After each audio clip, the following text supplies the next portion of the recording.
آپ صلی اللہ علیہ وآلہ وسلم کے صحابہ کرام بہترین زندگی کے ان 40 بہترین اصولوں کی چلتی پھرتی تصویر تھے۔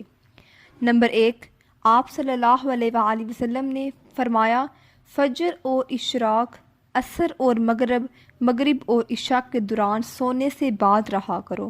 اس فرمان میں بے شمار طبی حکمتیں پوشیدہ ہیں۔ مثلاً قرارز پر فجر اور عشاء کے دوران آکسیجن کی مقدار سب سے زیادہ ہوتی ہے۔ ہم اگر اس وقت سو جائیں تو ہم اس آکسیجن سے محروم رہ جاتے ہیں اور یوں ہماری طبیعت میں بوجھل پن آ جاتا ہے اور ہم 10 مہلک بیماریوں میں مبتلا ہو جاتے ہیں۔ دمہ بھی ان 10 بیماریوں میں شامل ہے۔ نمبر 2، آپ صلی اللہ علیہ وآلہ وسلم نے فرمایا، بدبودار اور گندے لوگوں کے ساتھ نہ بیٹھا کرو۔ بدبو انسان کو ڈپریشن کرتی ہے، جبکہ خوشبو ہماری توانائی میں اضافے کا باعث بنتی ہے۔ یہی تو وجہ ہے کہ صفائی کو نصف ایمان کہا گیا ہے۔ نمبر 3، آپ صلی اللہ علیہ وآلہ وسلم نے فرمایا، ان لوگوں کے درمیان نہ سوئیں جو سونے سے قبل بری باتیں کرتے ہیں۔ نیند سے قبل ہماری آخری گفتگو ہمارے خوابوں کا موضوع ہوتی ہے۔ ہم اگر برا سن کر سوئیں گے تو ہم برے خواب ہی دیکھیں گے اور ہمارے برے خواب ہمارے آنے والے دن کا موڈ بن جائیں گے۔ چنانچہ نیند سے قبل ہماری آخری محفل اچھی ہونی چاہیے، ہمارا اگلا دن اچھا گزرے گا۔ فرمایا، تم بائیں ہاتھ سے نہ کھاؤ، دایاں حصہ مثبت اور بایاں منفی ہوتا ہے۔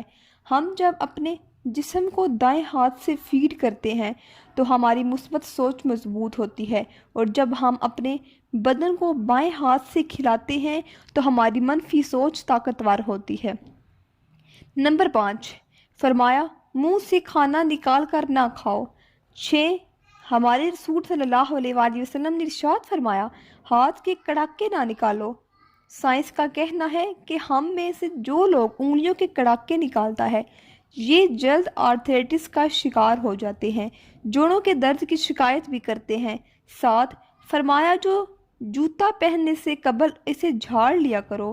ہماری زندگی کے عام واقعات میں کیڑے مکوڑے، بچھو، چھپکلیاں، چھوٹے سانپ اور بھیڑیاں وغیرہ ہمارے جوتوں میں پناہ لے لیتی ہیں، لہٰذا جوتا پہننے سے قبل اسے جھاڑ لینا ہمیشہ فائدہ مند رہو گی۔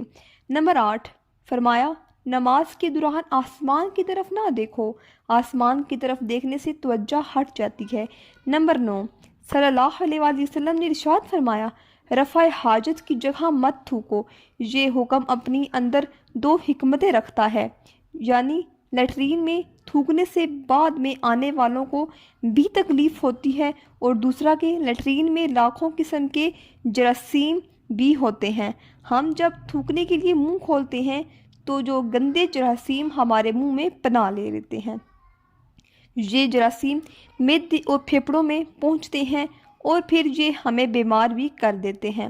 نمبر 10، آپ صلی اللہ علیہ وآلہ وسلم نے ارشاد فرمایا، لکڑی کے کوئلے سے دانت صاف نہ کرو۔ کوئلے سے ہمارے دانت وقتی طور پر چمک جاتے ہیں، لیکن یہ بعد ازاں مسوڑے پر زخمی کر دیتے ہیں۔ نمبر 11، آپ صلی اللہ علیہ وآلہ وسلم نے ارشاد فرمایا، ہمیشہ بیٹھ کر کپڑے تبدیل کیا کرو۔ ہم میں سے اکثر لوگ شلوار، پتلون یا پھر پاجامہ پہنتے وقت اپنی ٹانگ پھنسا بیٹھتے ہیں۔ بڑھاپے میں شلوار یا پتلون بدلتے وقت ضرور گرتے ہیں۔ آپ صلی اللہ علیہ وآلہ وسلم نے شاید اس قسم کی حادثوں سے بچنے کے لیے یہ حکم جاری فرمایا تھا۔ آپ صلی اللہ علیہ وآلہ وسلم نے ارشاد فرمایا، اپنے دانتوں سے سخت چیز مت توڑا کرو۔ دانت اچھی زندگی کا قیمتی ترین اثاثہ ہوتے ہیں۔ آپ صلی اللہ علیہ وآلہ وسلم نے ارشاد فرمایا کہ شاید اسی لیے دانتوں کو سخت چیزوں سے بچنے کا حکم دیا۔ آپ صلی اللہ علیہ وآلہ وسلم نے فرمایا، گرم کھانے کو پھونک سے ٹھنڈا نہ کرو، پنکھا استعمال کر لیا کرو۔ ہم جب گرم کھانے کو پھونک مارتے ہیں تو ہمارے اندر کے منہ کے بیکٹیریا یا کھانے کو زہریلا پن قرار دے دیتے ہیں۔ یہ حرکت تہذیب اور شائستگی کے بھی منافی ہے۔ آپ صلی اللہ علیہ وآلہ وسلم نے فرمایا، کھاتے ہوئے کھانا یا سونگا بھی نہ کرو، اور جو سونگے گا وہ بد تہذیبی بھی پائی جاتی ہے۔ فرمایا اپنے کھانے پر اداس نہ ہوا کرو۔ آپ صلی اللہ علیہ وآلہ وسلم نے ارشاد فرمایا منہ بھر کر نہ کھاؤ۔ ہمارے پیارے نبی کریم صلی اللہ علیہ وآلہ وسلم ہمیشہ چھوٹا لقمہ لیتے تھے، دیر تک چباتے تھے اور آدھا میدہ بھرنے کے ہاتھ کھینچ لیتے تھے۔ آپ صلی اللہ علیہ وآلہ وسلم پوری زندگی صحت مند رہے۔ آپ صلی اللہ علیہ وآلہ وسلم کے صحابہ نے بھی یہ عادت اپنا، چنانچہ مدینے کے طبیب بے روزگار ہو گئے اور وہ کھجوروں کی تجارت کرنے لگے۔ آپ صلی اللہ علیہ وآلہ وسلم نے فرمایا اندھیرے میں مت کھاؤ، اندھیرے میں کھانے سے کھانے میں کیڑے مکوڑے ملنے کا خدشہ ہوتا ہے، اور دوسرا ہمیں روشنی میں کھایا ہوا کھانا زیادہ انرجی دیتا ہے۔ آپ صلی اللہ علیہ وآلہ وسلم نے فرمایا دوسروں کی عیب تلاش نہ کرو۔ ہم جب دوسروں میں عیب ڈھونڈتے ہیں تو ہم چغلی، غیبت اور منافقت جیسے روحانی بیماریوں کا شکار ہوتے ہیں۔ آپ صلی اللہ علیہ وآلہ وسلم نے فرمایا اقامت اور اذان کے دوران گفتگو نہ کیا کرو۔ آپ صلی اللہ علیہ وآلہ وسلم نے فرمایا بیت الخلاء میں باتیں نہ کیا کرو، اس کی وجہ جراثیم ہے۔ ہمارے رسول صلی اللہ علیہ وآلہ وسلم نے ارشاد فرمایا دوستوں کو بہت اہمیت دیا کرو۔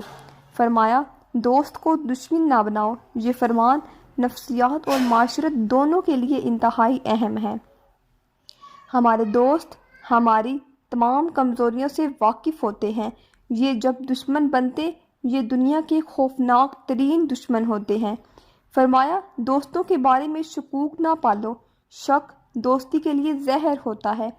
فرمایا ایڑیاں مار کر نہ چلو کیونکہ یہ تکبر کی نشانی ہے، اور تکبر مسلمانوں کو سوٹ نہیں کرتا۔ ایڑیاں مارنے سے ہمارے دماغ کے چولہے ہل جاتے ہیں، ہم دماغی لحاظ سے کمزور ہو جاتے ہیں۔ فرمایا کسی کے بارے میں جھوٹ نہ بولو۔ ہم اگر صرف جھوٹ بند کر دیں تو معاشرہ ہزاروں برائیوں سے پاک ہو جاتا ہے۔ آپ نے فرمایا ٹھہر کر صاف بولا کرو تاکہ دوسرے پوری طرح سمجھ جائیں۔ آپ صلی اللہ علیہ وآلہ وسلم نے ارشاد فرمایا اکیلے سفر نہ کیا کرو۔ آپ نے فرمایا شیخی نہ پکارو۔ میں نے آج تک شیخی خور کو باعزت نہیں دیکھا۔ ہم عزت بڑھانے کے لیے شیخی مارتے ہیں اور ہمیشہ پرانی عزت بھی گنوا بیٹھتے ہیں۔ فرمایا گدھا گروں کا پیچھا نہ کیا کرو، اور آپ نے فرمایا مہمان کی کھلے دل سے خدمت کیا کرو۔ یہ عادت ہماری شخصیت میں کشش پیدا کرتی ہے۔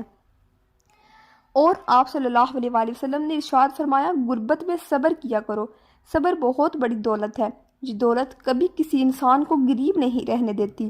آپ صابر ہو جائیں، آپ کے حالات دنوں میں بدل جائیں گے۔ آپ نے فرمایا اپنی خامیوں پر غور کیا کرو اور توبہ کیا کرو۔